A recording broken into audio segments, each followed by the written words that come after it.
Hi everyone. So welcome to this supplementary video on the force calculation for the squeeze flow problem.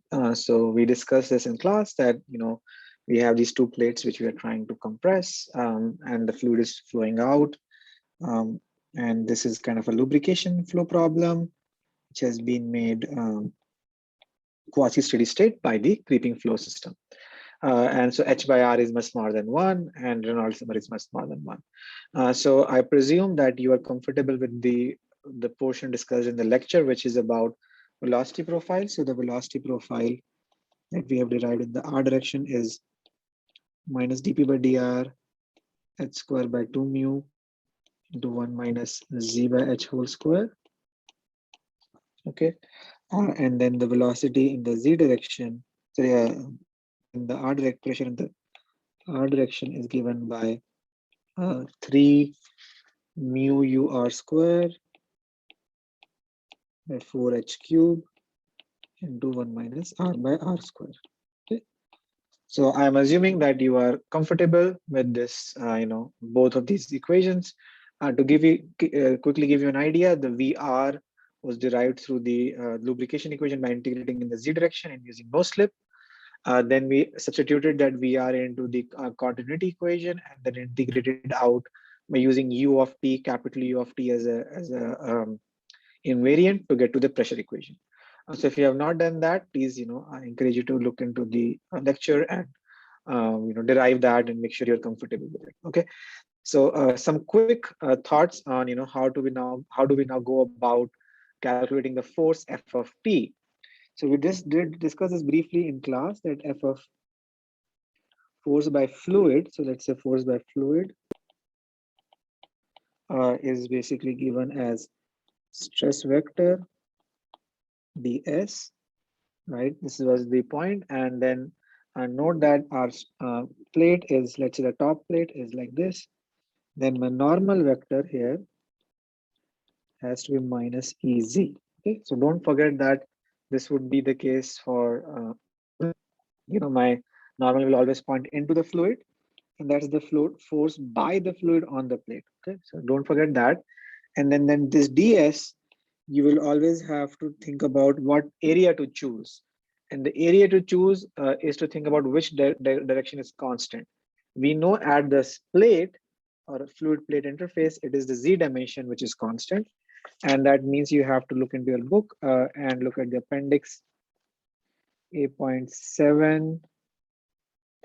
Let me just make sure that's the correct equation. Yes, it is 8.7, equation number 34. 8.7, 34. So your ds essentially becomes r dr d theta. Okay, so this is the equation from, and where d theta will go from 0 to 2 pi.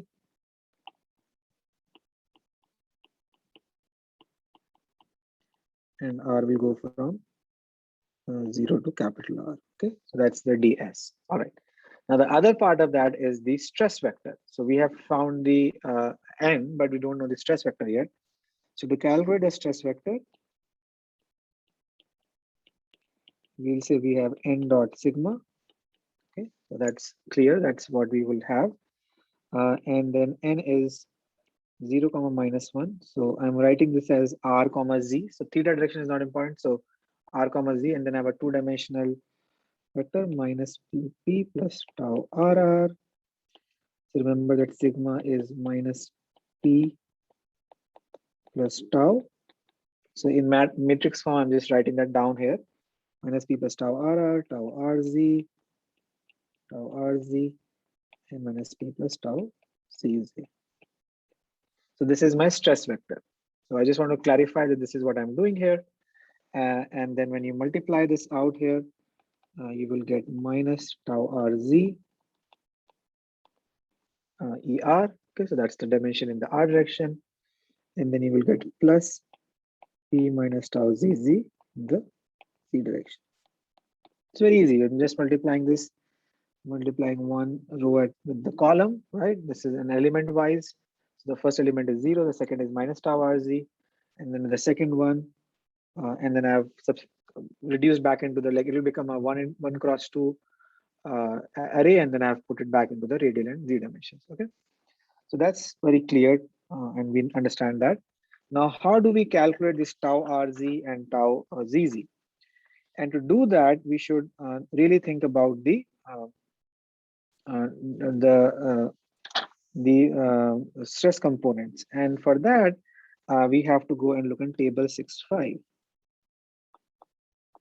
Table 6.5 in the book, because that will give us how these things vary. And even I am doing that. Like, this is not something you're supposed to learn, or always kind of just know about that. You just have to look into the book to think about that. So tau rz is mu del v r by del z plus del v z by del r.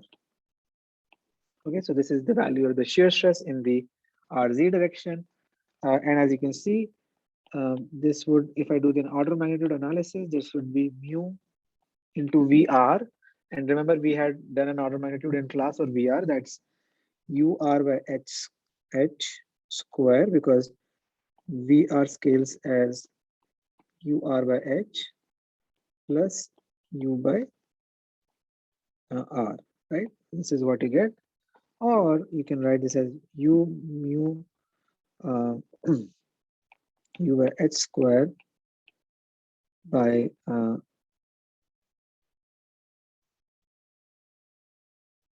correct. So mu U by H square plus maybe let's say mu U R by H square, that will be a bit easier, plus 1 by H by R whole square, and you can drop this term out. Essentially, the point being that because of the geometry of the system, the shear stress that dominates is really because of the variation of the R direction of the velocity in the Z direction, in the sense that this is really negligible, so we don't have to carry it around.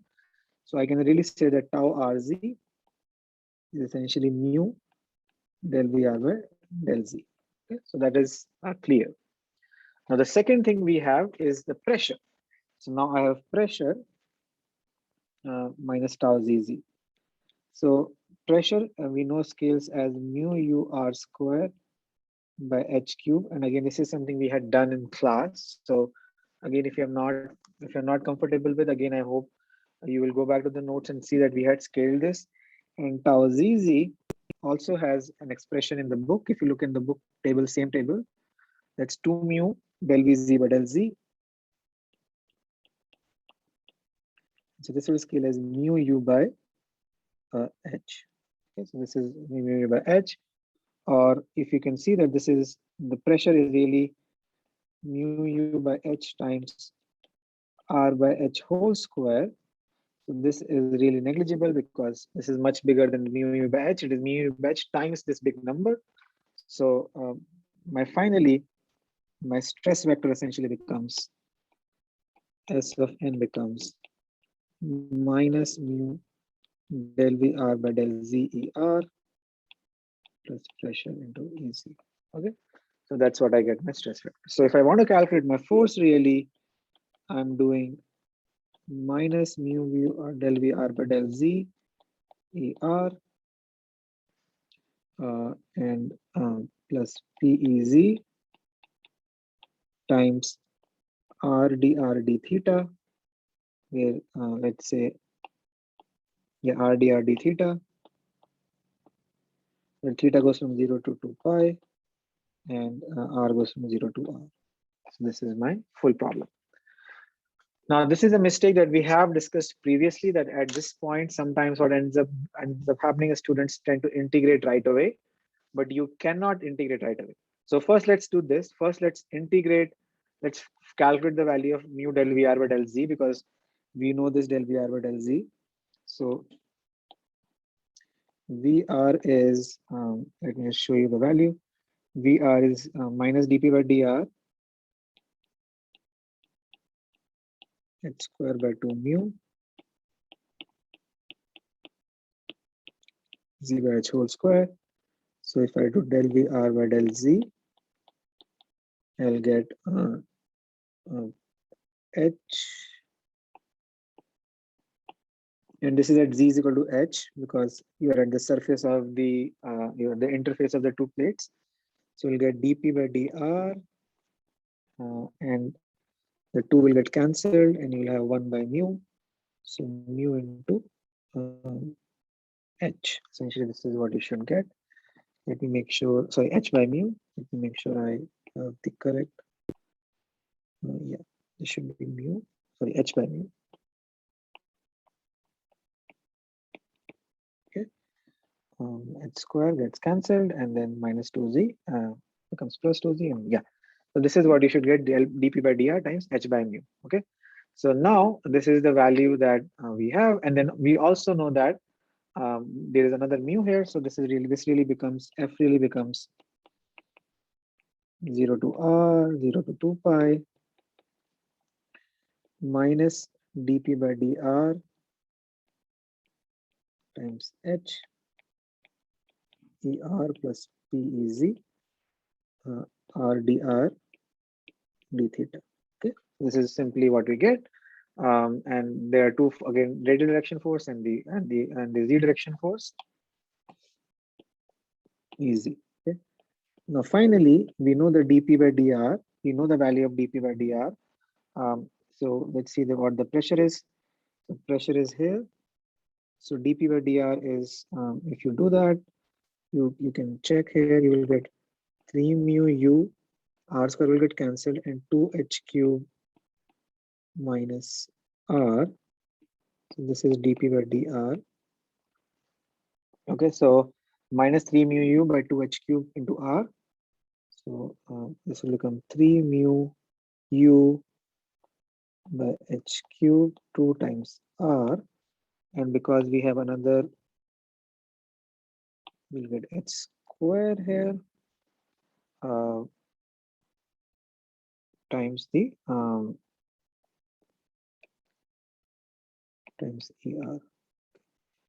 So let me make sure my dimensions are correct or not. Sorry, I should make sure this is opposite. So I just reverse the integration limits. So theta and r, just make sure it is correct. 0 to 1, 0 to 2 pi. So the outer one has the first integration 0 to 2 pi, 0 to 2 pi, and 0 to r. Okay, so you get this 3 by 2 mu u r by 2h square plus er. So let me just make sure that this is actually correct in terms of dimensions. I'm just making sure everything is in order.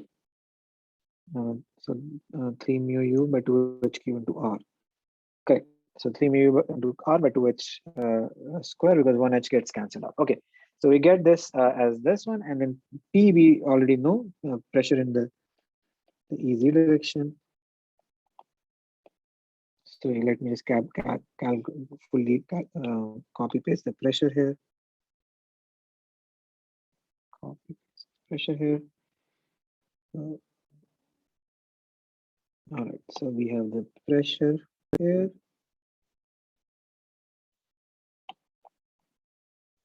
Easy.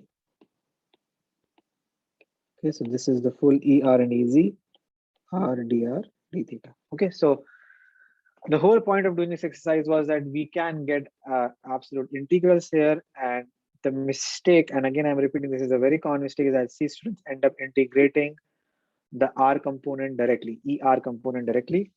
And here, if you see, if you integrate it out, you will see that, well, it kind of, gives us some value, which is dimensionally correct. And you will say, well, we have a force in the radial direction. But if we imagine, how can you have a force in the radial direction when you have velocities going in all directions? So technically the force of the shear stress should cancel each other out. And that's because we cannot integrate in curvilinear coordinates. We have already discussed this in class. You have seen this in homework, but I'm just repeating again that you cannot integrate directly. And how will we handle this is that we will again go back in the appendix and break this down into several portions. So for instance, this is A.7 30A. You will say A.7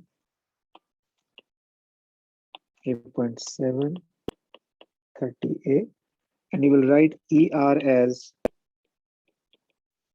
cos theta EX and plus sine theta ey. Okay, so that's the point. So you cannot integrate until you have, and you don't have to do anything for easy because easy is constant. The z always points in the direction, but er can change its direction. So that's how you break in ex and ey. So finally, your f essentially becomes f is equal to 0 to 2 pi, 0 to r. Okay, then you have 3 mu u r by 2h square cos theta ex plus sine theta ey r d theta. And I'm just separating them knowingly. And then I have a 0 to 2 pi, 0 to r, 3 mu u r square by 4h cube, 1 minus r by r whole square, r d theta. Easy. Okay. So we have 3 dimensions now, ex, ey, easy. Now we can integrate because now we have static vector coordinates.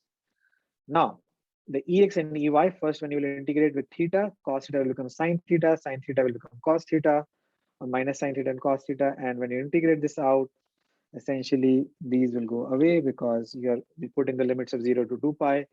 So you will get this away. So essentially ex and ey will get cancelled out and you will have a 0 force in the x and y direction. So finally, this will be the only term that will be left.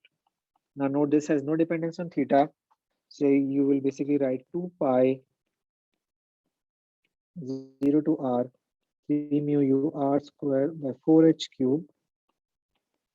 And I'm saying this will become r minus r cube by r square dr 0 to r. And finally, this will become 2 pi times 3 mu u r square by 4h cube r square by 2 minus r 4 by 4r square 0 to r. And this will become 3 pi by 8 mu u r4 by h cube. Easy.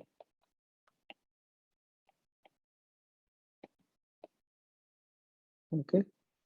So this is finally what you get, 3 pi by 8 mu u r4 by h cube. Let me check if the book agrees with this calculation to make sure I've not made a mistake.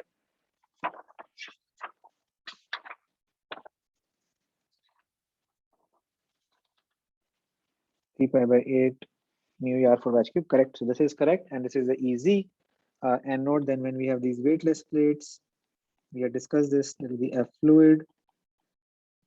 Then we have this minus f of t ez because it's pointing in the minus direction, and f of fluid minus f of t ez is equal to 0. So basically this portion will become f of t. And that's what you get in the book also. Okay. So I hope this was helpful. You saw the whole process that whenever you do this, what you first do is you first have the velocity and pressure profile. Then you calculate the derivative to get the dp by dr. You also have the stress tensor. You can get different terms in RZ and pressure, and then you can essentially use order of magnitude analysis to focus on the dominant terms. When you integrate and substitute the values, you cannot integrate directly. You have to, if you have curvilinear coordinates, you have to get into x, y, and z. And finally, when you do all of that, you get the final answer. And it makes sense that the z direction is only positive, and then x and y directions are essentially negating each other out. Okay. So I hope this video was useful. I look forward to seeing you in the next video.